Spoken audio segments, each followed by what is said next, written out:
In a prior episode, we talked about removing unwanted objects. Now I want to show you a little more challenging problem and take it to the next level. So for this first image, we're going to use our Quick Select tool to select the area that we want to remove. If we were to wander outside of the bounds, we could hold Option or Alt to click on an area. And if we wanted to add more, we could hold Shift and click on an area. But that looks pretty good. What we want to do is modify that and expand it. And this is a pretty high-res file, so I'm going to expand it quite a bit. That looks good. Now I can hit the Delete key and have Content Aware fill that in. And it's done a decent job, but the road just sort of abruptly ends. And here we encounter our first trickier problem. I can't clone in perspective. The road is getting larger as it approaches me, so I need to edit in perspective.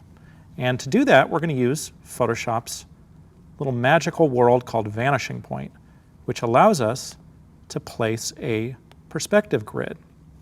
I just want to follow the contour of the road here, make sure that my lines are in parallel there. And what I'm going to do is just pull this towards me, and we can see that we've got a perspective grid. And if we notice, over on the left here, we have a clone stamp. I've got some size options, opacity, and even healing. And what I'm going to do is just Option click on the area that I want to clone, and you see that our preview works in perspective. If I were to travel back in the image, it gets smaller, forward it gets larger. So what I can do is just clone this out in perspective. You can do all sorts of really neat things in Vanishing Point. Cloning is just one of them. Okay, so let's cancel out of that and look at another difficult situation, which is removing power lines. Now, if this was just a straight line, we could shift click with our spot healing brush. But using our spot healing brush on a curved area is a little trickier. And just as a reminder, the way that this used to work, before Content Aware, this would get blurred or garbled. And luckily we have this Content Aware option, but we really want to train it along that line. We don't want to wander too far off the line. So I want to show you a great trick to doing that.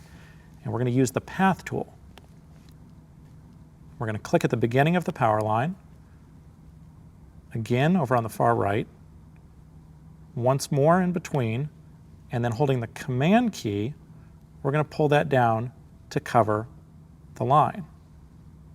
When we've got that set just the way we want it, we're going to come back to our spot healing brush.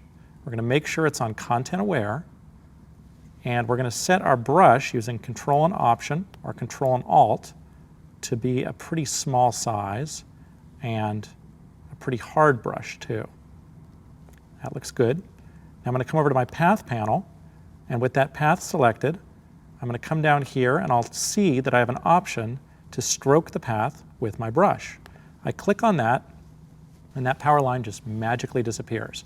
With this path selected, I can now delete it and see that that line is gone. Again, if it were a straight line, I could just shift click and that would pull it out of there. But now you know how to train it along a curved line.